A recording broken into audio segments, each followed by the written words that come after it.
A gente vai voltar a falar sobre a decisão do ministro Alexandre de Moraes do STF, que suspendeu os decretos do governo e do Congresso relacionados à alta do IOF. E a gente recebe aqui o advogado tributarista Luiz Gustavo Bichara, que também é procurador especial tributário do Conselho Federal da OAB, a Ordem dos Advogados do Brasil. Bichara, muito boa tarde. Obrigado pela gentileza de poder nos atender neste dia com uma notícia tão relevante para esta questão do IOF.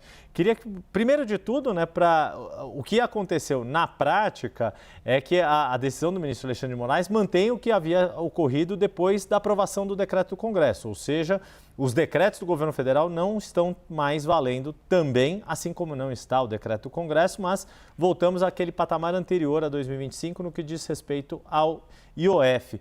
Mas o ministro dá caminhos importantes para a discussão do mérito deste decreto do governo federal e do papel que o IOF tem de ser um imposto regulatório, arrecadatório, como modular isso. Queria que você fizesse uma primeira avaliação desta decisão do ministro nesse sentido.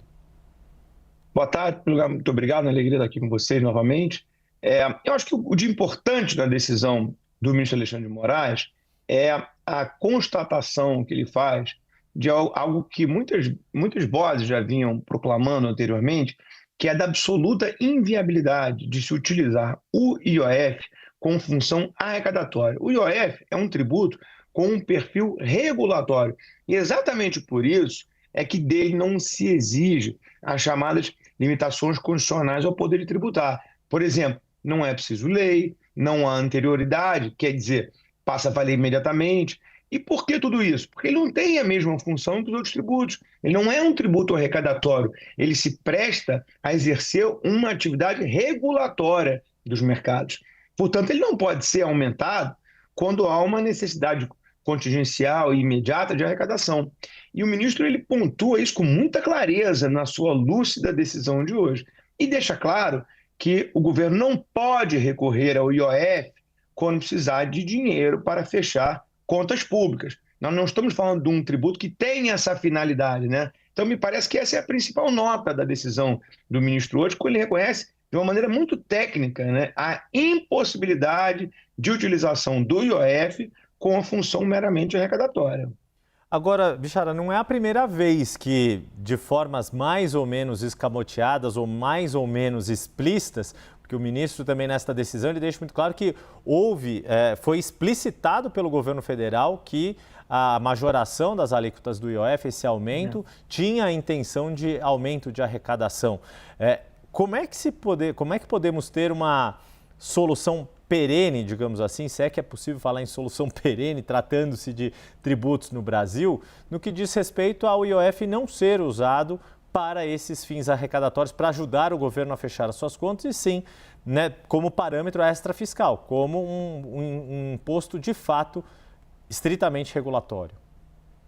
Me parece que, caso o plenário mantenha a decisão do ministro Alexandre de Moraes, o que me parece um caminho esperado, vai ficar muito claro que o governo federal não pode recorrer a esse expediente, né, canhestro de aumento de IOF para fechar contas contingenciais. Como você disse muito bem, a finalidade aqui extra-fiscal e regulatória do tributo, me parece que vai ficar muito marcada. O que eu não sei se realmente vai acontecer é se nós teremos uma decisão final do Supremo nesse caso, que aprecia a controvérsia, porque ao mesmo tempo que proferiu essa decisão de hoje, o ministro concitou as partes a um acordo, a uma composição, né?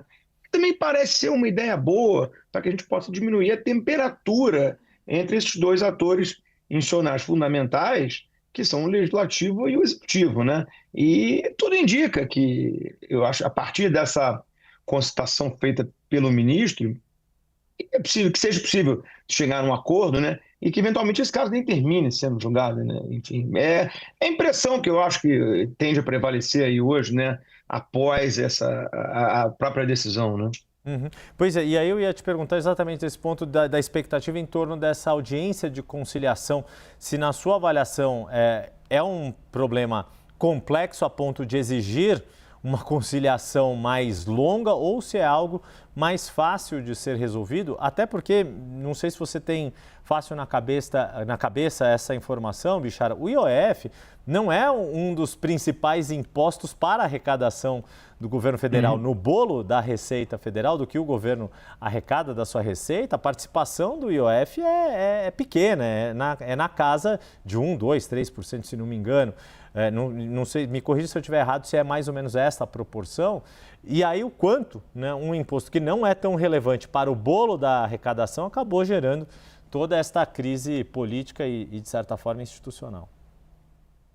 Eu acho que é exatamente isso. Agora, a solução desse problema do dia, do problema da semana, né, me parece que está dada. Agora, infelizmente, a gente sabe que uma solução perene fica difícil, né, porque aparentemente incapaz sequer de pautar o debate sobre a redução do tamanho do Estado, o governo federal insistirá amanhã, seguramente, num outro aumento qualquer de tributo, né? Para quem só tem martelo, todo problema é prego, né? Então, o governo federal insistirá, muito provavelmente, em outros aumentos de outros tributos.